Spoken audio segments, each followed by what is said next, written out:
Hello everyone. In today's video lecture, we will discuss the current affairs of 14th of December, not 14th of December, but 13th of December, जो हमारे बाजीराम में cover किए हुए हैं। तो हम लोग पहले प्रीलिम्स वाले देखते हैं। प्रीलिम्स में काफी सारी चीजें हैं। तो the first is Sujalam Bharat app. Sujalam Bharat app क्या है?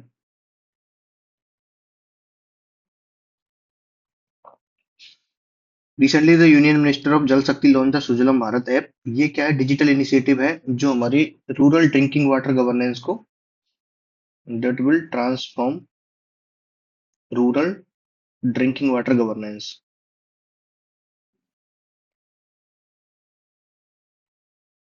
देखो इसके अंदर जो अर्बन एरिया वाला पॉइंट है वो कवर नहीं है। अर्बन के लिए नहीं देख रहे हम लोग। It has been developed by the support of Bhaskaracharya national institute for space application and geo informatics. कौन सा? किसने इसको किया है? 22 एन। फीचर्स पढ़ते हैं। It enables advanced geo referencing monitoring and management of rural water supply infrastructure under Jal Jeevan Mission. It integrates critical data including water sources, asset inventories with the introduction of the Sujal Gaon ID. Sujal Gaon. Every habitation will have a clear digital profile showing its source of drinking water, the nature and condition of its infrastructure, supply reliability. It is integrated with the PM Gati Shakti Geographical Information System (GIS) था ना, which provides up to date geospatial mapping of rural water network। ये PIB में news है। हमको सिर्फ ये रखना है कि सुजलम भारत ऐप लॉन्च हुआ है। ये अंडर जल जीवन मिशन हुआ है।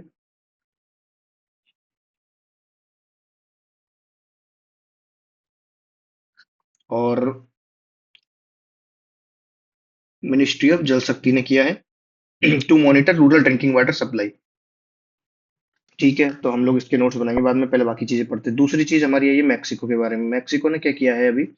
मैक्सिको ने इंडिया के ऊपर 50% टैरिफ लगा दिए हैं। Not only in India but all the Asian countries with which it does not have FTA.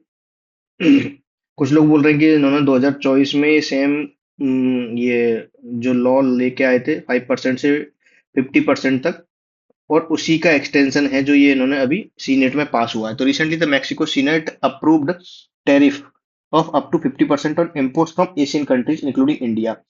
इसकी लोकेशन क्या है मैक्सिको की? ये नॉर्थ अमेरिका के सदर्न पार्ट में है, अपने यूएस के नीचे है ये। बॉर्डरिंग कंट्री क्या है? ऊपर तो ये यूएस लैंड बॉर्डर यूएस के साथ में है नॉर्थ में, और साउथ में जो है वो इसके गुआटेमाला एंड वैलीज। हम लोग मैप में देखते हैं अभी इसको। मैरीटाइम बाउंड्री क्या है? It is surrounded by the Pacific Ocean to the south and west, by the Gulf of Mexico and Caribbean Sea to the east. Capital इसकी मैक्सिको है। और ये क्या है? ये रिंग ऑफ फायर, हमको पता है रिंग ऑफ फायर वर्ल्ड में एक रीजन है जहां पर सिस्मिक एक्टिविटी मतलब अर्थक्वेक बहुत ज्यादा आते हैं, और वॉल्केनो भी उसी रीजन में आते हैं। तो that is called as ring of fire. तो ये पार्ट है उस सर्कम पैसिफिक रिंग का, रिंग ऑफ फायर का। और इसके अंदर दो इंपॉर्टेंट पेनिनसुला है, बाजा पेनिनसुला, युकाटान पेनिनसुला, वो हम देखेंगे अभी। ये देखिए मैं आपको बताता हूँ, ये हमारा मैक्सिको का मैप है। मैक्सिको के नॉर्थ में हो गया अपना यूनाइटेड स्टेट्स ऑफ अमेरिका, और साउथ में हो गया इसका ये दो जो कंट्री है, ये बेलीज है और ये ग्वाटेमाला है। ठीक है। और ये इसका इंपॉर्टेंट पेनिनसुला बाजा पेनिनसुला, और ये एक युकाटान पेनिनसुला। और इसकी इंपॉर्टेंट जो माउंटेन रेंज है वो है सियरा मेड्रे ऑक्सीडेंटल। ऑक्सीडेंटल हम लोग वेस्ट को कहते हैं, और सियरा मेंडल मेड्रे ओरिएंटल जो ईस्ट को कहते हैं। तो ये दो माउंटेन रेंज हो गई। और क्या है इसमें? रिंग ऑफ फायर का पार्ट है बाजा पेनिनसुला, युकाटन पेनिनसुला हमने देख लिया, Rio Grande river and Colorado river. Rio Grande river हाँ इसमें नहीं दिखा रखी क्या?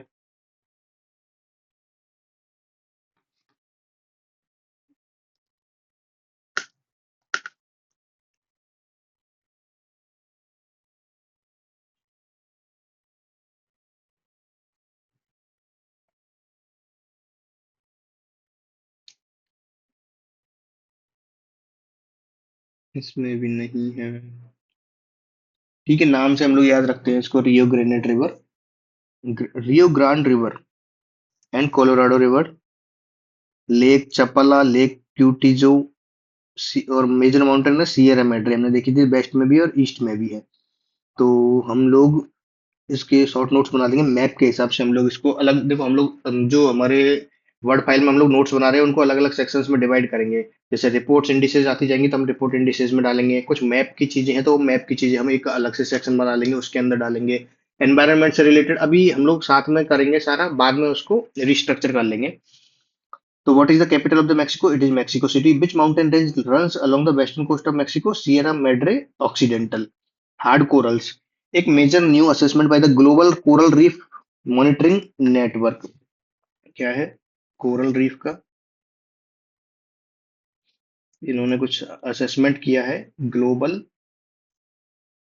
कोरल रीफ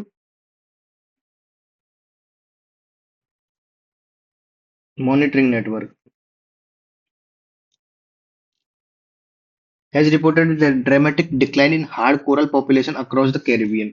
अब हार्ड कोरल क्या होता है और सॉफ्ट कोरल क्या होता है? उन्होंने बोला है कि हार्ड कोरल की पॉपुलेशन में कमी आई है around Caribbean, across Caribbean. Hard corals, also known as stony corals, are marine animals that build the limestone frameworks upon which reef forms। अच्छा, they grow in colonies and are often referred to as reef building corals। अच्छा, वो ही मतलब जो हमारे coral जो है जिनके ऊपर रीफ का मतलब रीफ बनती है जिनके ऊपर, they grow in colonies and are often referred to as reef building corals। Key features of the hard coral: they are composed of thousands of teeny polyps that secrete calcium carbonate। ये चीजें हमको, ये जो phrases है ये सब याद रखने हैं। कोरल का कुछ भी क्वेश्चन आता है उसके अंदर हमको ये तो देखो, एक तो कोरल पोलिप होते हैं, कैल्शियम कार्बोनेट सेक्रेट करते हैं। Hard corals create skeleton out of calcium carbonate. जो कैल्शियम कार्बोनेट होता है इससे ये लोग स्केलेटन बनाते हैं। ये इसकी रॉक बन जाती है बाद में और इस रॉक के ऊपर रीफ का फाउंडेशन बनता है। Over time this rock builds up to form the foundation of a coral reef and provides a structure upon which baby corals can settle। These corals depend upon tiny algae zooxanthellae that live inside them। They share a symbiotic relationship that the coral provides the zooxanthellae with shelter and in return zooxanthellae provide the corals with food। ये एक, देखो हम लोग इसको,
अब हम लोग coral reef के बारे में थोड़ा सा पढ़ेंगे। कोरल रीफ में क्या है, हम लोग शंकराय से भी देखेंगे और बाजीराम से भी देखेंगे। कोरल रीफ क्या है? Coral reef are under water ecosystem form by colonies of coral polyps. Coral polyp क्या है कि एक जानवर रहता है, लिविंग एनिमल है ये एक। और कोरल है जो सिम्बायोटिक रिलेशनशिप, एक सिम्बायोटिक रिलेशनशिप क्या होती है जिसके अंदर हम किसी को कुछ देते हैं और वो हमको कुछ देता है। Each gives something in the two the other and get something back in return, इसको सिम्बायोटिक रिलेशनशिप कहते हैं। तो एक जूजेंथली नाम से एक एल्गी रहती है और कोरल जो रहता है, कोरल पॉलिप, ये एक लिविंग एनिमल रहता है। तो ये एक दूसरे के साथ में सिम्बायोटिक रिलेशनशिप बनाते हैं। तो जूजेंथली को ये कुछ प्रोवाइड करता है, ये कोरल पॉलिप्स को कुछ प्रोवाइड करते हैं। मतलब जूजेंथली के पास कैपेसिटी रहती है किस चीज की? आपकी फोटोसिंथेसिस करने की। और फोटोसिंथेसिस करने के बाद में कोरल पॉलिप्स को ये लोग जो जरूरी भोजन है वो सारी चीजें प्रोवाइड करते हैं। और कोरल पॉलिप्स इन रिटर्न इसको एक एनवायरनमेंट प्रोवाइड करता है, न्यूट्रिएंट्स प्रोवाइड करता है, तो वो सारी चीजें रहती है। So with zooxanthellae microscopic algae which live on corals, that is instead of living on the sea floor, the algae lives upon to the on the coral which is closer to the ocean surface, and so that the algae gets adequate light. इसलिए ये light की वजह से इसके ऊपर चिपकते हैं। ये coral polyps ये हैं और इसके चारों तरफ ये जूजेंथली है, और जूजेंथली फोटोसिंथेसिस करते हैं। अब देखिए, Zooxanthellae assists the corals in nutrient production through its photosynthesis activities. ठीक है, this activity provides the coral with fresh carbon compound for energy, enhance calcification, and mediate element nutrient flux. The tissues of corals themselves are actually not the beautiful colors. जो corals है ना, वो उनमें colour नहीं रहता है, लेकिन इसके चारों तरफ जूजेंथली चिपके रहता है ना, उसमें कलर रहता है। Colors of the coral reef but are instead clear. The coral receive their coloration from the zooxanthellae living within their tissues. The host coral polyps in return provides its zooxanthellae with a protected environment to live within and a steady supply of carbon dioxide for its photosynthetic process. मान लो ये हो गया आपका coral polyp, और ये आपका हो गया जूजेंथली। तो जूजेंथली फोटोसिंथेसिस करता है। फोटोसिंथेसिस में कोरल पॉलिप इसको कार्बन डाइऑक्साइड देता है और इसको एनवायरनमेंट देता है रहने के लिए। इन रिटर्न ये इसको क्या देता है, ये coral with fix carbon compounds for energy, carbon compounds मिलते हैं इसको। और कैल्सिफिकेशन के लिए जो कैल्शियम कार्बोनेट वगैरह बनता है वो इससे बनता है। The host coral polyp in return provides its zooxanthellae with a protected environment to live within and a steady supply of carbon dioxide for its synthetic photosynthetic activity. There are two types of coral, hard coral होते हैं और soft coral होते हैं। तो हम लोग hard coral को ही discuss करते हैं जब हम लोग कोरल रीफ के बारे में बात करते हैं, सॉफ्ट कोरल कोरल रीफ नहीं बनाते हैं। The builders of coral reef are tiny animals called polyps.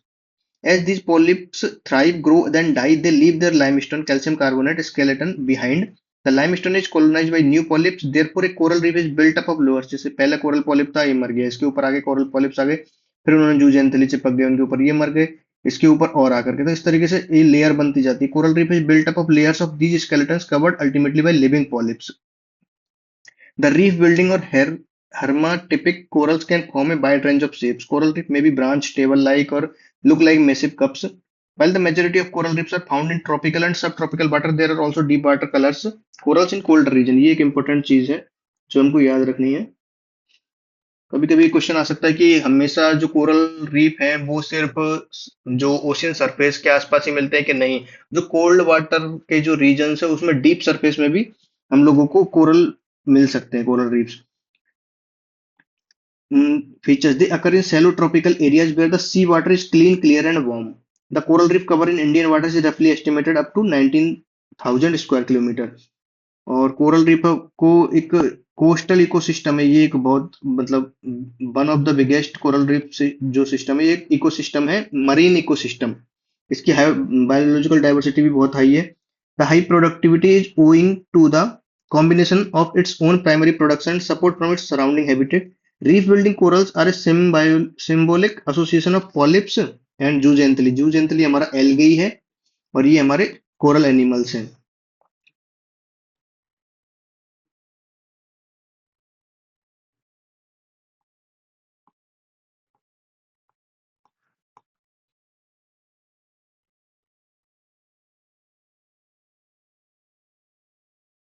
अब देखिए क्लासिफिकेशन, क्लासिफिकेशन हम लोग इसमें से पढ़ते हैं। Coral reefs are vibrant underwater ecosystem built by real reef forming corals. These corals are marine invertebrates, मतलब animals हैं जिनको जो symbiotic relationship में रहते हैं algae zooxanthellae के साथ में। These corals secrete calcium carbonate, ये लोग रिलीज करते हैं, which over time accumulate to form the massive colorful and biological rich reefs. Although they cover less than 0.1% of the ocean floor, coral reefs are vital to marine biodiversity, supporting around 25% of the all marine species by providing habitat, food and breeding grounds for numerous organism. देखो ये कितनी एक बड़ी बात है कि ये खुद 0.1% कवर करते हैं ओशियन फ्लोर का, लेकिन जो 25% जो मरीन स्पीसीज हैं वो डायरेक्टली और इनडायरेक्टली इनके ऊपर डिपेंडेंट है। इसलिए इनको क्या कहते हैं, इनको कहते हैं rain forest of the sea. Rain forest जैसे ट्रॉपिकल रीजन्स में हमारे रेन फॉरेस्ट बिगेस्ट इकोसिस्टम माना जाता है, टेरेस्ट्रियल इकोसिस्टम। इसी तरीके से जो ये कोरल्स है इनको रेन फॉरेस्ट माना जाता है सी का। Coral reef thrive in ocean condition that contain minimal nutrients. They are most typical seen at shallow depths in tropical ocean, लेकिन डीप वाटर और कोल्ड वाटर कोरल रीफ में भी मिलते हैं। कोरल रीफ का फॉर्मेशन कैसे होता है? देखिए, कुछ कंडीशंस है, कुछ इंपॉर्टेंट कंडीशन है जिनके अंदर ही कोरल रीफ फॉर्म हो सकती है, उनके बाहर में कोरल रीफ नहीं होंगी। जैसे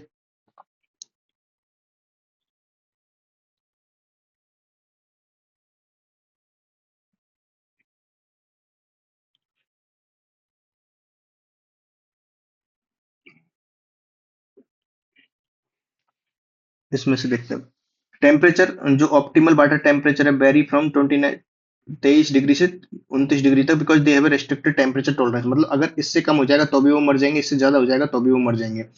दे normally thrive at depth at least of less than 50 metre, 50 metre के अंदर अंदर रहता है, जिससे इनको सनलाइट मिलती रहे और जो एल्गी है हमारी यूजेंथली वो फोटोसिंथेसिस करती रहे। Coral reefs thrive in salty water with stable salinity.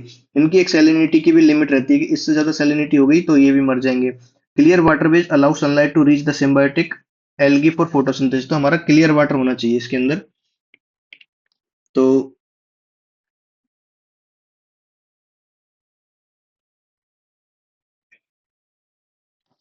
अगर फ्रेश वाटर जो हमारा है वो उसका डिल्यूशन हो जाता है ना, तो ये लोग जनरेट नहीं कर पाते वो फोटोसिंथेसिस से। Substrate, hard substrate such as volcanic rocks provide the base for coral larva to attach and grow. Coral reef चार तरीके की होती हैं, हम लोग इसमें भी देखते हैं कोरल रीफ के types. There are four types of coral reefs. सबसे पहले तो coral reefs are classified depending on their location into fringing, patch, barrier and atoll. Fringing क्या होती है? फ्रिंजिंग देखिए, ये फोटो देखिए फ्रिंजिंग में, ये एक हमारा ओशियन, वो एक लैंड का शोर है और इसके चारों तरफ हमारा रीफ चिपकी हुई है। तो फ्रिंजिंग रीफ ये these develop along the coast line पे बनती हैं, separated from the shore by shallow lagoons. Lagoon क्या होते हैं? एक बार मैं आपको फोटो दिखाता हूँ lagoon.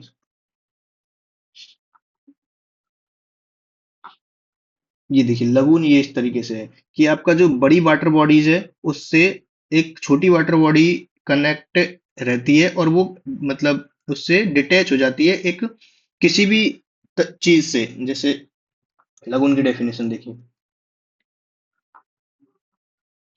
A lake of salt water that is separated from the sea by sand और रॉक। तो है ना, लगून हमारे कोरल रीफ से भी सेपरेट हो सकते हैं, तो उनको लगून बोलते हैं हम लोग। तो fringing reef, these develop along the coastline separated from the shore by shallow lagoons, मतलब थोड़े से दूर रहते हैं, बस ज्यादा दूर नहीं रहते। बैरियर रीफ जो these are found further shore, और जो ज्यादा दूर रहते हैं उनको बैरियर रीफ बोलते हैं। जैसे ये आपकी कोस्ट लाइन है मान लो,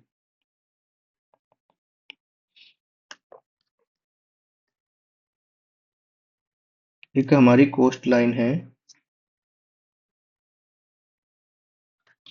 इसको क्या हुआ,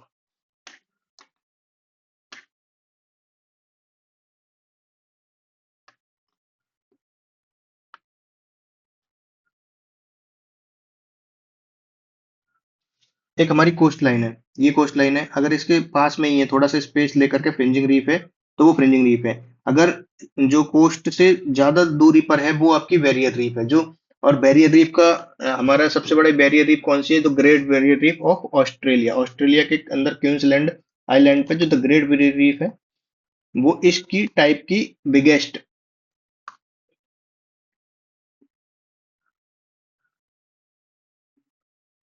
the great barrier reef is the world's largest coral reef system, a vast interconnected structure of Queensland Australia, visible from space comprising thousands of reefs and island teeming. इसको यूनेस्को वर्ल्ड हेरिटेज साइट भी में भी included है। ठीक है, तो हम लोग इसको याद रखेंगे। बैरियर रीफ होगी। अटोल क्या होता है? Atoll these are ring shape reef that encircle lagoon. Lagoon ये हो गया हमारा, often formed around sunken volcanic island. Generally क्या होता है कि यहाँ पे एक वोल्केनो रहता है, जहां से निकलता है वोल्केनो संक हो जाता है, इसके चारों तरफ जो आपकी रीफ बन जाती है, तो ये अटोल रीफ होती है। पैच रीफ क्या होती है? जो टुकड़ों में छोटे छोटे पैचेस बन जाते हैं। Small isolated reef that grow from the ocean floor usually within lagoon are patch reef. तो चार तरीके के हमने ये पढ़ लिए हैं। चार कौन कौन से? Fringing reef, barrier reef, atoll और पैच रीफ। ये फोटो हम लोग याद रखेंगे तो हमको ज्यादा याद रहेगा। आपका fringing reef, barrier reef, atoll and patch reef. आगे देखते हैं कोरल रीफ की लोकेशन क्या कहाँ कहाँ पर है वर्ल्ड में। तो coral reef are predominantly located in tropical and subtropical ocean. ये देखो जनरली आपके जो ट्रॉपिक ऑफ कैंसर और ट्रॉपिक ऑफ कैप्रिकॉर्न के बीच में ही रहते हैं, ट्रॉपिकल सब ट्रॉपिकल ओशियंस में। 100 से ज्यादा कंट्रीज में कोरल रीफ है, लेकिन जो 6 नेशंस है जहाँ पे हमारी आधे से ज्यादा कोरल रीफ जो वर्ल्ड की है वो कंसंट्रेटेड है इन रीजन्स में। कौन कौन सी 6 कंट्रीज में? एक तो ऑस्ट्रेलिया हो गया, ये इंडोनेशिया वाला रीजन हो गया, इंडोनेशिया वाला यहाँ पे ये ऑस्ट्रेलिया हो गया, फिलीपींस हो गया, पीएनजी हो गया, फिजी एंड मालदीव्स। मालदीव्स आपका यहाँ पे है। तो ये आपकी सारी कंट्री जो 6 कंट्रीज है इसमें हाफ से ज्यादा वर्ल्ड की कोरल रीफ एडेड है। Coral triangle the most diverse coral reef region encompassing Indonesia, Philippines, Malaysia, PNG, Timor Leste, Solomon. यहाँ पे इस रीजन में ज्यादा आपकी कोरल रीफ्स हैं। द ग्रेट बैरियर रीफ ये यहाँ पे क्वींसलैंड आइलैंड है, इसके ग्रेट बैरियर रीफ यहाँ पर है। 2300 किलोमीटर है ये, ऑस्ट्रेलिया के नॉर्थ ईस्ट कोस्ट में। इंडियन ओशियन रीफ इंडिया में कहाँ पे है? इंडियन ओशियन में कहाँ कहाँ पे है? ये हमारे ये जो आइलैंड है जो हमारे इंडियन ओशियन, मालदीव हो गया, सेशल्स हो गया, मेडागास्कर, श्रीलंका, इसमें है। Pacific ocean reef Fiji island, Marshall island, French Polynesia इस रीजन्स में है। कैरिबियन में ये देखो आपको कैरिबियन रीजन ये हो गया, बहामास, बेलीज एंड फ्लोरिडा। बेलीज हमने देखा तभी मेक्सिको की नेबर कंट्री थी, ये आपका मेक्सिको रहा। यहाँ पे ग्वाटेमाला और ये बेलीज, बेलीज के चारों तरफ भी यहाँ पे भी है। रेड सी रीफ, रेड सी आपका ये रहा, यहाँ पे भी रीफ्स है। हाई सैलिनिटी टॉलरेंस, यहाँ पे जो है उनकी सैलिनिटी से ज्यादा टॉलरेंस है, ठीक है। Atlantic ocean reefs, Atlantic ocean आपका located in Bermuda Brazil, Bermuda Brazil and gulf of Mexico. ये जो आपकी ये रीजन है ना, ये सारा, तो ये हमारे रीजन है वर्ल्ड के जहां पर आपको रीफ्स मिलेंगे। एक रीजन और है जो हमको ये बुक में देखने को मिलता है, ये बुक में है कि जो हमारी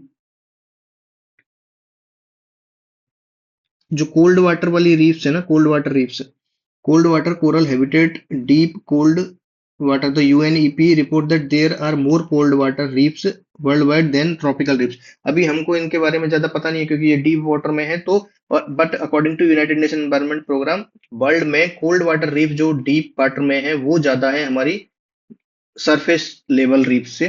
There are only about 6 different coral species associated in building with these reefs. The largest cold water coral reef is the roast reef of Norway.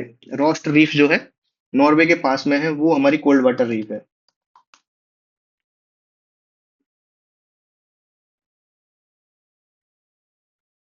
ठीक है, इसको हम लोग याद रखेंगे। कौन सी है? Rost reef, Norway. Coral reefs in India, India के अंदर कहाँ कहाँ पर है? इंडिया का coral ecosystem are remarkably varied extending across gulf of Kutch, gulf of Mannar, Palk bay, Andaman and Nicobar island, Lakshadweep island. ठीक है, सबसे पहले आपका देखो लक्षद्वीप हो गया, अंडमान निकोबार हो गया, गल्फ गल्फ हो गया, गल्फ ऑफ मन्नार, और आपका गल्फ ऑफ कच्छ हो गया। और क्या है?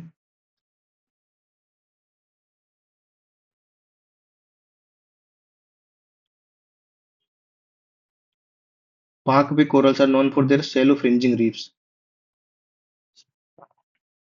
Among the 4 major reefs of India, Andaman and Nicobar Island की जो है are found to be very rich in species diversity, followed by the Lakshadweep, the Gulf of Mannar and finally the Gulf of Kutch। सबसे पहले आपके अंडमान निकोबार में, उसके बाद आपकी लक्षद्वीप में, उसके बाद आपकी Gulf of Mannar and then Gulf of Kutch.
अच्छा, उसी रीजन की दोनों चीजों को इन्होंने अलग अलग बोल के रखा है।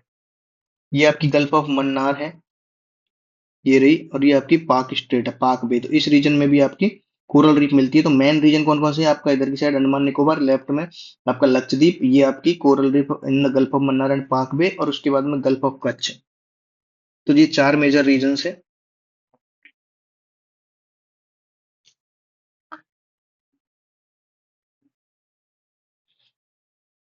कोरल रीफ की इंपॉर्टेंस, इकोनॉमिक इंपॉर्टेंस रहती है, फूड, जॉब, आपके टूरिज्म, एनवायरमेंटल इंपॉर्टेंस बहुत ज्यादा है इनकी, हैबिटेट, बायोडाइवर्सिटी बहुत ज्यादा होती है इनमें। हमने पढ़ा था 0.1% ओशियन की सरफेस को कवर करते हैं, लेकिन 25% मरीन स्पीसीज को ये लोग प्रोटेक्शन देते हैं। बायोडाइवर्सिटी इनमें डेवलप होती है, शोरलाइन प्रोटेक्शन, और स्टॉर्म, इरोजन, सुनामी वगैरह से भी ये लोग एक मतलब रोकते हैं उनको, नेचुरल डिफेंस की तरह काम करते हैं।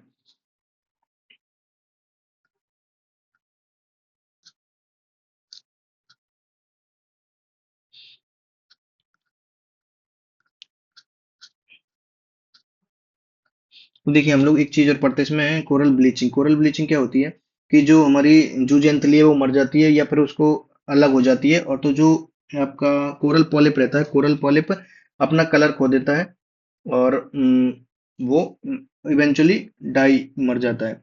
ब्लीचिंग और the paling of coral colours occurs when, coral bleaching मतलब उसका कलर खत्म हो जाता है जब जूं जंतली कम हो जाती है, या फिर जूज एंथली के जो फोटोसिंथेटिक पिगमेंट्स है वो कंसंट्रेशन उनकी कम हो जाती है। When coral bleach, they commonly lose 60 to 90% of the zooxanthellae, and each zooxanthellae may lose 50 to 80% of the photosynthetic pigments.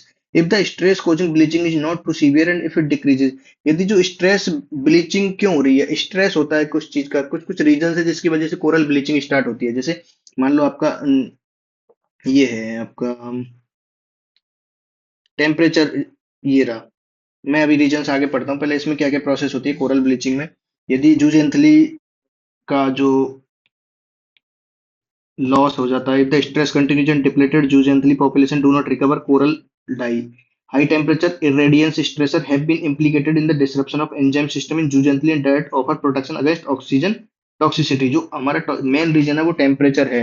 यदि टेम्परेचर बढ़ता जा रहा है तो इनकी कैपेसिटी खत्म हो जाती है जूजेंथलीज की। Photosynthesis pathways in zooxanthellae are impaired at temperature above 30 degree Celsius. हमने उससे देखा था 23 to 29 के अराउंड जो रहता है, 30 डिग्री से ज्यादा हुआ तो ये मर जाएंगे ऐसे ही। Low or high temperature shock result in jejunally low as a result of cell adhesion dysfunction. This involves the detachment of the कुछ कुछ है ये छोड़ दो। Ecological causes of coral bleaching. As coral bleaching is a general response to stress, it can be induced by a variety of factors, alone or in combination. It is therefore difficult to unequivocally identify the causes for coral bleaching. सबसे पहला temperature, एक margin इनका बहुत कम है, 23 से 29 degree Celsius में ही रहते हैं ये लोग। यदि बहुत ज्यादा कम हो जाएगा या बहुत ज्यादा ज्यादा हो जाएगा, कोरल ब्लीचिंग होगी। तो कोरल ब्लीचिंग जो अधिकतर देखी जाती है वो जो सी वाटर का टेम्परेचर बढ़ जाता है उसकी वजह से देखी जाती है। ब्लीचिंग इवेंट्स ऑल्सो कर ड्यूरिंग सडन टेम्परेचर ड्रॉप्स। कुछ कुछ इवेंट्स रहती है, जैसे अपबेलिंग हो जाती है, कोल्ड एयर आउटब्रेक हो जाता है, उसकी वजह से टेम्परेचर कम हो जाता है ओशियन सरफेस का, उसकी वजह से भी होती है, लेकिन मोस्टली ये टेम्परेचर इंक्रीज की वजह से होते हैं। और ये मेजर कॉज है। Solar irradiance, bleaching during the summer months during seasonal temperature irradiance maxima often occurs disproportionately in shallow living corals and on the exposed summit of colonies। हमको पता है सोलर रेडियंस का, जो समर मंथ में हम लोग geography में पढ़ते हैं, तो उसकी वजह से भी होता है coral bleaching. Subaerial exposure, sudden exposure of reef flat corals to the atmosphere during events such as extreme low tides and so related sea levels, sedimentation आ जाते हैं। एक फ्रेश वाटर, इनको फ्रेश वाटर चाहिए, बिना fresh water के ये photosynthesis नहीं कर पाएंगे, और जो सन रेज है वो इनके पास में नहीं पहुंच पाएंगे, तो फ्रेश वाटर डिल्यूशन हो जाता है, तो उसकी वजह से कोरल ब्लीच हो जाना होने लगता है। दूसरा, जीनोबायोटिक्स। जीनोबायोटिक्स क्या होता है कि foreign chemical substances found in organism that are not naturally produced. ये जो जूजेंतली है इसके अंदर नेचुरली कुछ प्रोड्यूस होता है, लेकिन कुछ बाहर के केमिकल्स आ जाते हैं ऐसी मात्रा में कि ये उनका एक्सपोजर झेल नहीं पाते। Usually loss occur during exposure of coral to elevated concentration of various chemical contaminants, जैसे कॉपर, हर्बिसाइड्स। जैसे हर्बिसाइड्स क्या होते हैं, हम लोगों ने जैसे समुद्र में चले जाते हैं ये चीजें, पेस्टिसाइड्स वगैरह, oil. High concentration of xenobiotics are required to induce zooxanthellae loss. Bleaching from such sources is usually extremely localized. Localized क्यों बोल रहे हैं इसको? क्योंकि जो हमारा जिनोबायोटिक्स है, मतलब जो एक्सटर्नल चीज आई है हमारी वहां से, जैसे आपका ऑयल स्पिल हो गया तो उसी रीजन में होगा, जितने एरिया में ऑयल स्पिल हुआ है उस एरिया के ही कोरल्स मरेंगे, नॉट द पूरे।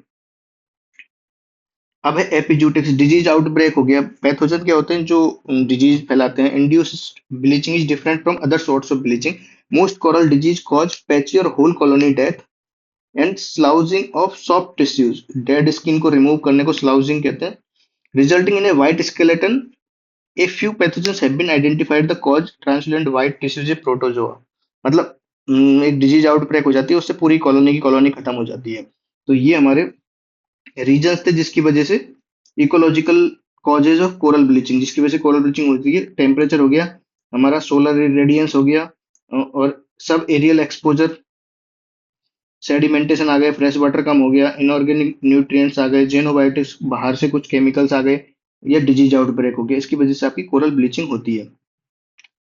अब क्या क्या global commitments for coral reef conservation? International effort like the coral triangle initiative and international coral reef initiative, while the Global Coral Reef Monitoring Network monitors reef health. Aichi Target 10 Coral Triangle Initiative, it is a multilateral partnership of 6 countries working together to sustain extraordinary marine and coastal resources. 6 country के coral triangle initiative में। International coral reef initiative promotes the sustainable management of coral reefs worldwide. Global Coral Reef Monitoring Network, it is an operational network of ICRI with purpose of reporting on the condition of the world's coral reef. ये इसी ने अभी अभी report जन दी थी, जिससे हमने ये अभी सारा आर्टिकल खोले हैं। आईची target 10, it concerns reducing pressure on coral reefs and other vulnerable ecosystem. और यूनेस्को वर्ल्ड हेरिटेज साइट में हम लोग ने कोरल रीफ भी इंक्लूड किए हैं, जैसे the great barrier reef of Australia, ताकि उनका प्रोटेक्शन हो सके। इंडिया के लिए अंदर हम लोग क्या कर रहे हैं, वाइल्ड लाइफ प्रोटेक्शन एक्ट के अंदर इनको प्रोटेक्ट करते हैं। Environment protection act, coastal regulation zone, island protection zone, marine protected areas, coral reef monitoring, काफी सारे हमने चीजें की है।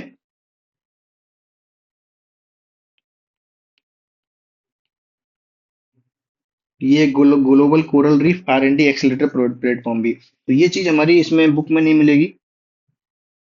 अब देखिए कोरल रीफ के ऊपर क्वेश्चन आए हुए हैं प्रीवियस ईयर्स में, वो हम लोग देखते हैं। 2014 का एक क्वेश्चन है, which of the following coral reefs, हमारे कहाँ कहाँ पर है, पहले इसको क्वेश्चन से पहले ही हम देख लेते हैं। हमने पढ़ा था अंडमान निकोबार में हमारे सबसे ज्यादा, उसके बाद लक्षद्वीप में, लक्षद्वीप के बाद में हमारे ये पाकवे और गल्फ ऑफ मन्नार में है, उसके बाद हमारे गल्फ ऑफ कच्छ में है। अंडमान निकोबार में हो गए, गल्फ ऑफ कच्छ में हो गए, गल्फ ऑफ मन्नार में हो गए, सुंदरबन में हो गए। सुंदरबन में होंगे ही नहीं, क्यों? क्योंकि वो मैनग्रोव वाला एरिया है, वहां पे एक अलग ही इकोसिस्टम है मैनग्रोव्स का। तो 1, 2 एंड 3 आंसर होंगे इसके, 1, 2 and 3। The scientific view is that the increase in global temperature should not exceed 2 degree above pre-industrial level. If the global temperature increases beyond 3 degree Celsius above the pre-industrial level, what can be its possible impact? सबसे पहले तो देखो उस समय पे जब 2014 में paper आता था, तो उस समय एक एलिमिनेशन की टेक्निक थी, वो थी कि जब बहुत ही ज्यादा एक्सट्रीम आपका एक्सट्रीम अगर कोई भी स्टेटमेंट है तो इसका मतलब है उसको हटा दो। इसके अंदर एक्सट्रीम स्टेटमेंट देखिए, all the global wetlands will permanently disappear, ऐसा तो हो ही नहीं सकता अभी, सारे परमानेंटली डिसअपियर, एकदम एक्सट्रीम है ये। Cultivation of serious will not be possible anywhere in the world. 3 degree Celsius, 2 degree already exceed हो चुका है, अभी भी हो रहा है। 3 डिग्री सेल्सियस तो बिल्कुल एकदम ऐसा है कि मरने मारने वाली स्थिति होगी, तो will not be possible anywhere in the world, बिल्कुल ही एक्सट्रीम, तो इन दोनों को हटा करके ही हो जाएगा। बाकी कोरल मोर्टेलिटी होगी, बाइट स्प्रेल कोरल मोर्टेलिटी, क्योंकि हमको पता है कि जब टेम्परेचर बढ़ेगा तो ओवरऑल टेम्परेचर सी का बढ़ेगा, और इससे कोरल ब्लीचिंग होगी। तो थर्ड एंड फोर्थ को हटा देंगे तो हम लोग इसमें 1 एंड 2 ही रह जाएगा, आंसर है हमारा बी। एक बायोरॉक टेक्नोलॉजी का भी है। बायोरॉक टेक्नोलॉजी का 2022 में क्वेश्चन आया था। ये हमारा restoration of the damage coral reef से रिलेटेड था, इसके बारे में हम लोग पढ़ते उस समय न्यूज में था कोई सीन है, तो ये बायोरॉक टेक्नोलॉजी के बारे में रिसर्च किया था। Mineral accretion uses low voltage electricity in sea water to deposit natural minerals onto metal structures, creating limestone like metal that grows, strengthens and self repairs. मतलब जो काम ये कोरल पॉलिप कर रहे थे ना, उस काम को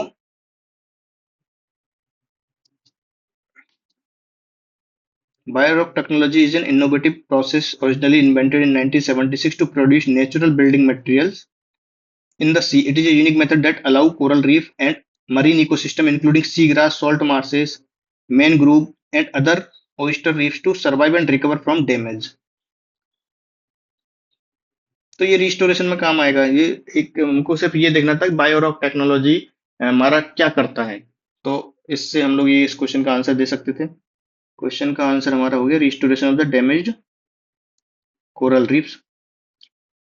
कंसीडर द फॉलोइंग स्टेटमेंट। 2018 का एक क्वेश्चन है। Most of the world's coral reefs are in tropical water. ये तो सही बात है। More than one third of the world's coral reef are located in the territories of Australia, Indonesia, Philippines. ये गलत चीज है।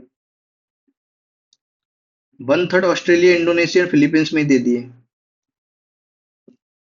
Coral reef host for far number of animal philia than those hosted by tropical rainforest।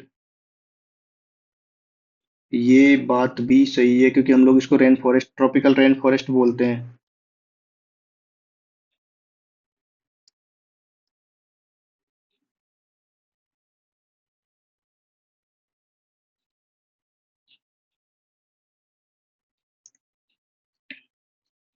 और इसका mains का भी question आया। Assess the impact of global warming on coral life systems with examples. ठीक है, 2019 में इसको इजीली हम लोग कर सकते थे कि ग्लोबल वार्मिंग का इम्पैक्ट क्या होगा कोरल रीफ सिस्टम्स पे। तो हम लोग पहले कोरल रीफ को इसको एक्सप्लेन कर सकते थे, फिर उसके बाद में impact of global warming. Global warming में क्या होगा कि आपका टेम्परेचर बढ़ जाएगा, ये चीजें हो जाएंगी, उसकी वजह से कोरल ब्लीचिंग हो जाएगी।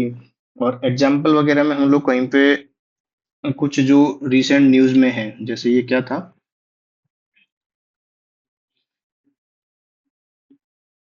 जैसे ये इसका ड्रामेटिक डिक्लाइन इन द, इसको ही एग्जाम्पल में डाल दो वाले, अगर आप अब लिख रहे हैं इस क्वेश्चन को तो। What is the primary component of hard corals? Calcium carbonate. What are hard coral reef typically found tropical oceans? अब अगला हमारा आर्टिकल है उच्ची पिल्लैयार टेम्पल। उच्ची पिल्लैयार टेम्पल क्या है? तमिलनाडु गवर्नमेंट ने मदुरई बेंच और मद्रास हाईकोर्ट को भी बोला है कि जो लैंप इन्होंने जलाया है, दीप जलाया है, ये टेम्पल के मंडपम में, ये कहाँ पे है, Thiruparankundram hill during Kartikeya Deepam this year too. ये पिछले 150 सालों से सेम प्रैक्टिस चल रही है। इसको रोक फोर्ट टेम्पल भी बोलते हैं। It is located at the top of rock fort hill, Trichy, Tamil Nadu में। 7th सेंचुरी में बना था ये टेम्पल हमारा। ये एक इंपॉर्टेंट न्यूज हो सकती है। इंपॉर्टेंट न्यूज क्या मतलब, एक तरीके से आर्किटेक्चर के पर्सपेक्टिव से, आर्ट एंड कल्चर के पर्सपेक्टिव से हमारी ये एक इंपॉर्टेंट न्यूज है टेम्पल्स के बारे में।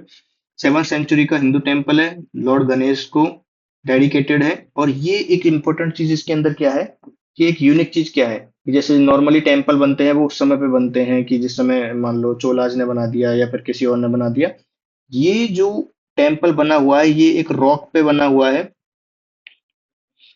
और वो रॉक जो है वो 3.8 बिलियन ईयर्स ओल्ड है। मतलब हिमालय से बहुत साल पुरानी। हिमालय हमारे अभी अभी बने हैं 50 मिलियन ईयर्स अगो, जब हमारी जो ये इंडियन जो प्लेट थी, इंडियन टेक्टोनिक प्लेट, वो आपकी यूरेशियन प्लेट से टकराई थी, तब जाकर के हमारे ये बने थे। तो ये जो 3.8 बिलियन ईयर्स पुरानी रॉक है उसके ऊपर ये टेम्पल बना हुआ है। It is one of the oldest rock formation in the world. The smooth rock was first cut by Pallavas, but it was Nayaks of Madurai who completed the temples under Vijayanagar Empire. There are three temples located closely on the rock fort: Manikka Vinayaka Temple, Uchi Uchi Pilaya Temple, और ये it gives an aerial view of the entire Trichy city, Tamil Nadu में है ये। ठीक है। It is located on the rock fort hill, Trichy, Tamil Nadu. किसको dedicated है? गणेश जी को। 7th century CE, one of the oldest rock formation in the world. Supernova, a distant gamma ray burst has led astronomers to a rare supernova from the universe early years, revealed recently by James Webb Space Telescope। Supernova क्या होता है? Is the name given to the cataclysmic explosion of a massive star. They are the largest explosion that take in space. A star can go supernova in one of the two ways. पहला supernova, एक star accumulates matter from a nearby neighbor until a runaway nuclear reaction ignites A star runs out of nuclear fuel and collapses under its own gravity. ठीक है. It can emit more energy in a few seconds than our sun will radiate in its lifetime of billion of years. Okay. These spectacular events can be so bright that they outshine their entire galaxies for a few days or even months. They can be seen across the universe. They are also the primary source of heavy elements in the universe. How common are supernovas? Astronomers believe that about two or three supernovas occur each century in galaxies like our own Milky Way.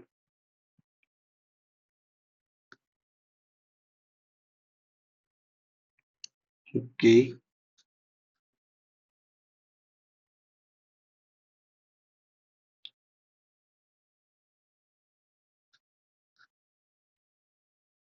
Explosion of star.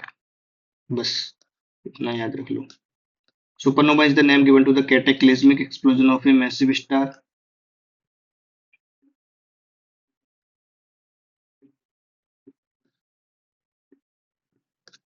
Kaimur wild life sanctuary. Kaimur wild life sanctuary कहाँ पर है और क्यों news में है ये forest department हम लोग सेंचुरीज के लिए अलग से नोट्स में डाल देंगे. Kaimur wild life sanctuary. A forest department team seized a large number of deer heads, horns and animal flesh and arrested a poacher. अच्छा कोई पोचर यहाँ पे ये चीजें कर रहा था और उसको इन्होंने अरेस्ट कर लिया है. कहाँ पे है? बिहार में है. Kaimur hill range.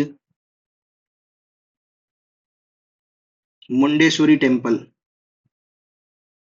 Kaimur hills में है.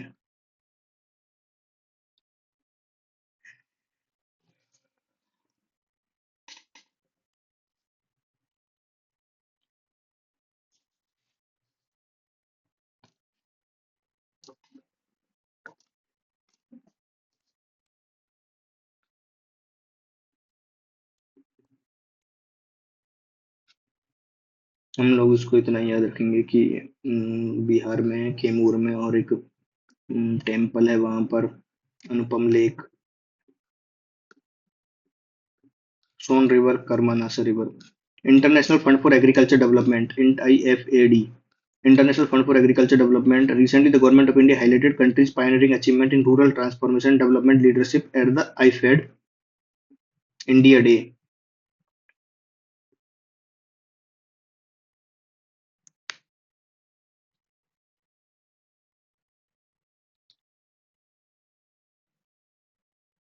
इसका पर्पज है eradicating poverty and hunger in rural areas of developing countries.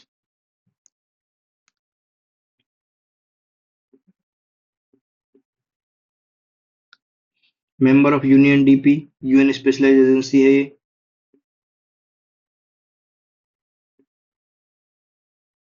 India is a member every 3 years. Headquarter Rome Italy में है इसका.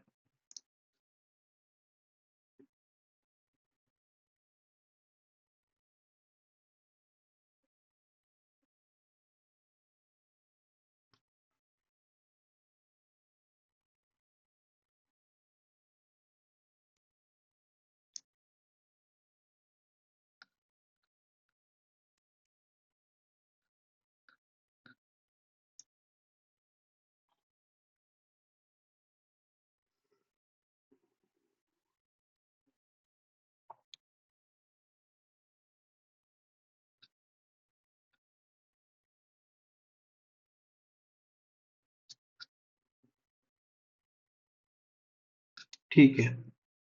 Reduce poverty and hunger. इसका हेडक्वार्टर रोम इटली. चेचू tribe. Chechu Tribe National Sanskrit University organized a symposium, panel discussion, and exhibition recently highlighting the unique privilege of Chenchu tribal community has the Ahobilam Shrine and deity of Lord Narasimha. Chechu tribe कहाँ पे है? ये food gathering tribe है in Nallamalai forest of Andhra Pradesh. They are one of the particularly PBTG. India के अंदर कितनी particle one PBTGs है? PBTGs in India 75 है शायद. There are 75 recognized groups spread across 18 states and highest PBTGs.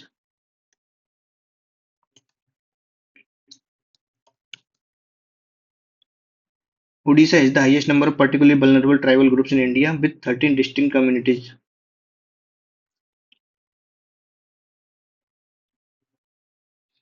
पीबीटीजी जो है हमारी स्टेट उड़ीसा में सबसे ज्यादा, ये हमने उसका ट्राइबल मिनिस्ट्री का ही ये खोल लिया है।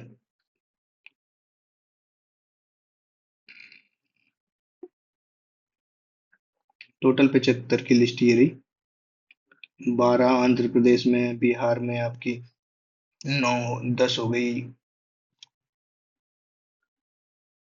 9 हो गई, 9। एक, दो, तीन, चार। चेंचू ट्राइब हम लोग पढ़ते हैं। टोटल 75 है। हाईएस्ट उड़ीसा में है। ये फूड गैदरिंग ट्राइब है। नल्लामलाई फॉरेस्ट में रहते हैं, आंध्र प्रदेश में। तेलंगाना में भी मिलते हैं, कर्नाटक में भी मिलते हैं, उड़ीसा में भी मिलते हैं। वेरिएंट्स ऑफ तेलुगु बोलते हैं।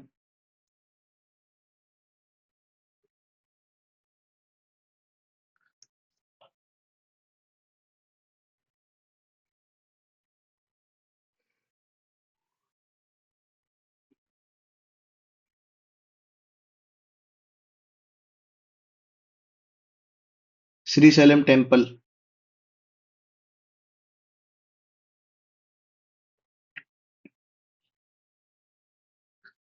Okay. Chenchu tribe, Andhra Pradesh, Nallamalai forest. Telugu बोलते हैं, Dravidian language of the region. Hunting and food gathering with which famous temple are चेचू historically associated? Shri Sailam temple, Andhra Pradesh. ये क्या है आपका? Bar headed goose, latest news in a first of its kind study in eastern India, a bar headed goose fitted with a GSM GPS transmitter has revealed its migration route and flying pattern। ये about bar headed goose, migratory bird species है। highest flying bird in the world, highest flying birds in the world। Okay. 25,000 feet को उड़ सकता है। हिमालय को cross कर जाते हैं।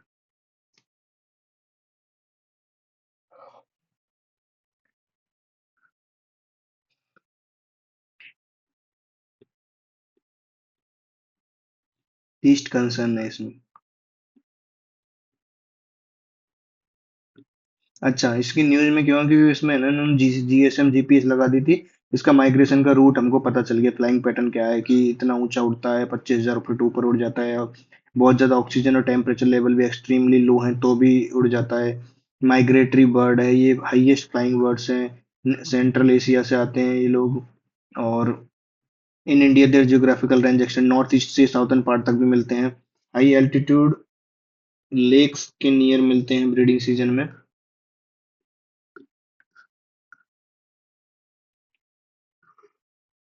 डेथ वैली नेशनल पार्क ये कहाँ पर है? After record breaking rains and ancient lake in death valley national park है that had vanished has return to view. इस तरीके का क्वेश्चन आ सकता है, ऐसे क्वेश्चन पूछे जा चुके हैं कि कौन सा नेशनल पार्क है जहां पर अभी हाई रेंस की वजह से जो हमारी एक लेक डिसअपियर हो गई है, वो दोबारा से आ गई है। It is a desert valley located in the southern east part of California, United States, hottest and driest place in North America, with summer temperatures peaking about 120 and average rainfall a mere 2 inches per year. Location of highest temperature, largest national park,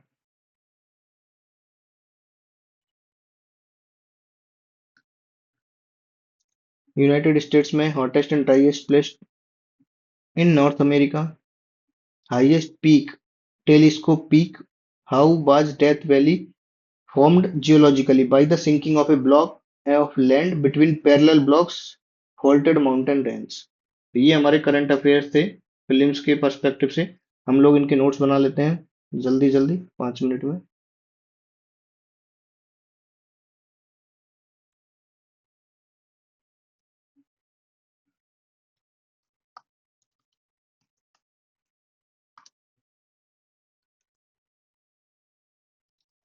कौन सा था सबसे पहले? सुजलम भारत है।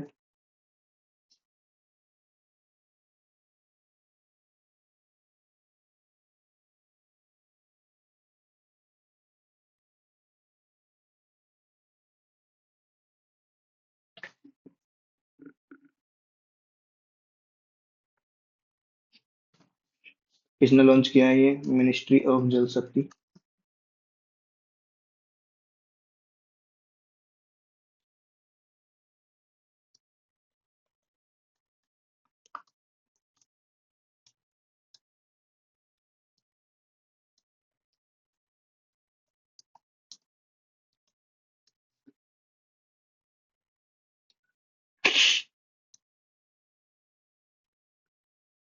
Mexico. Mexico क्यों news में था? इन्होंने 50% tariff imposed on Asian countries including India. तीसरा क्या है? इसके अंदर मेजर चीजें कौन कौन से दो हमने पेनिनसुला देखे थे? बाजा पेनिनसुला, युकाटन पेनिनसुला, बाजा पेनिनसुला एंड युकाटान पेनिनसुला। और मेजर इसकी जो माउंटेन रेंज था उसका नाम था सियरा मैड्रे।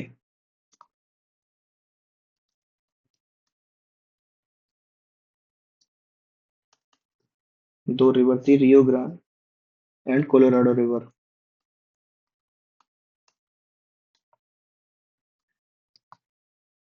नेक्स्ट चीज पे जाते हैं हम लोग। हार्ड कोरल्स, कोरल पॉलिप्स के हमने पढ़ा था। Coral reefs. कोरल रीफ ये न्यूज में क्यों था? क्योंकि कोरल रीफ मॉनिटरिंग नेटवर्क है ना, global coral reef monitoring network ने एक रिपोर्ट पब्लिश की है कि decline in coral reefs in dramatic decline in coral reefs across the Caribbean.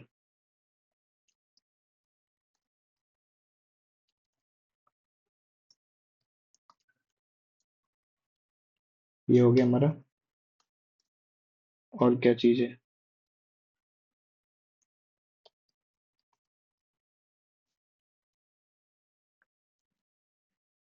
वो सारी जो है वो हमारी स्टेटिक में है। ऊंची पिल्लैयार temple.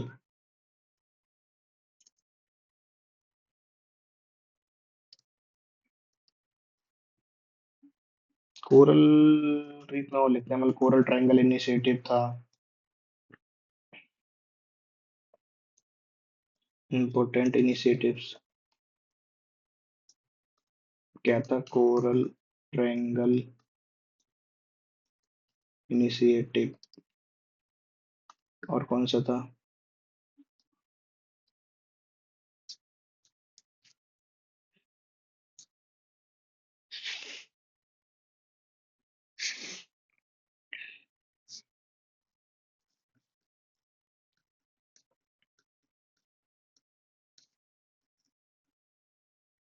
Coral triangle initiative multilateral partnership of 6 countries working together. तो कौन कौन सी कंट्रीज है? Coral triangle initiative countries.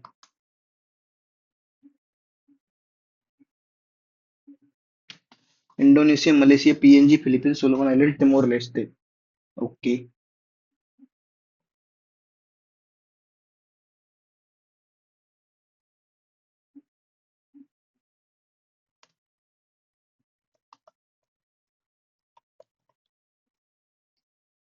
दूसरा, international coral reef initiative. International coral reef initiative. Global coral reef monitoring network. Global coral reef monitoring network. H target 10, ACH target 10 और UNESCO world heritage sites. The great barrier reef in Queensland island Australia. Queensland Australia, island नहीं। Types of coral reefs देखते हैं हम लोग, कौन कौन सी थी। Fringing reef, जो थोड़ी सी दूरी पे रहती थी कोस्ट लाइन से। फिर barrier reef, the great barrier reef की तरह जो ज्यादा दूरी पर रहती थी। फिर अटोल था अपना।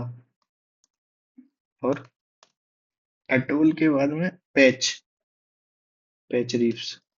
ये 4 तरीके की रीफ्स थी। और इसके अंदर क्या था? आपका कोरल पॉलिप होता था, प्लस जूजेंथली, और ये लोग सिम्बायोटिक रिलेशनशिप में थे। कोरल पॉलिप अपना एनिमल है। ये आपका एल्गी है। और क्या चीजें थी इसके अंदर इंपॉर्टेंट इनिशिएटिव हमने देख लिए, टाइप्स ऑफ कोरल रीफ देख लिए, और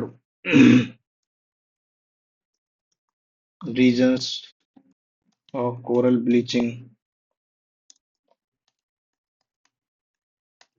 mainly temperature, solar irradiance,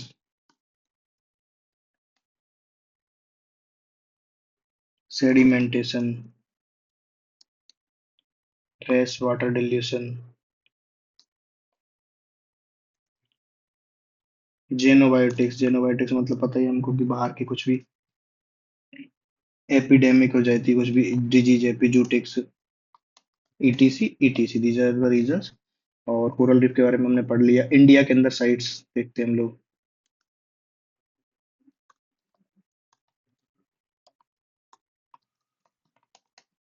Andaman and Nicobar, Lakshadweep, फिर Palk bay and gulf of Mannar, and आपके गल्फ ऑफ कच्छ। ये मेजर रीजन है जहाँ पे इंडिया में। अब आपका ये temple उच्चियार,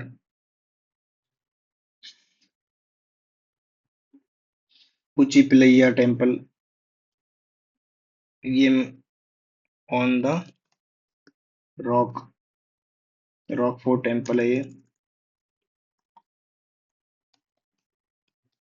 Trichy, Tamil Nadu.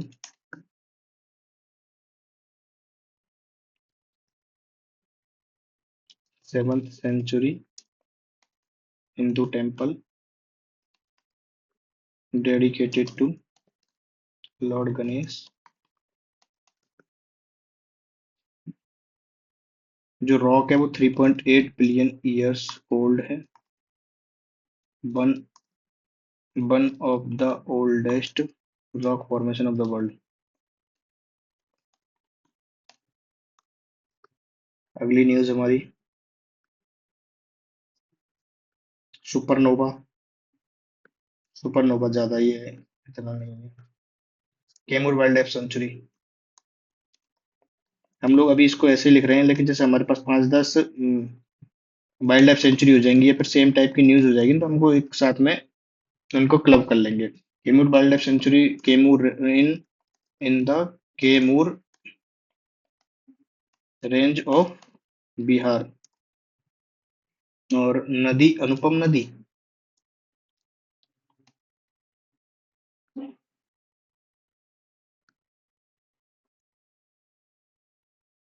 Mundeshwari temple.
International organisation अभी हम लोग साथ में लिख रहे हैं, लेकिन बाद में हम लोग इनको एक साथ में डाल देंगे जब बहुत सारे हो जाएंगे ना। International fund for agriculture, international fund for agricultural development, specialised UN agency कब इसको बनाया था? 1977 में।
तो ये हमारे सारे करंट अफेयर्स के शॉर्ट नोट्स थे आज के। हम लोग इनको रिवाइज करेंगे नेक्स्ट क्लास में।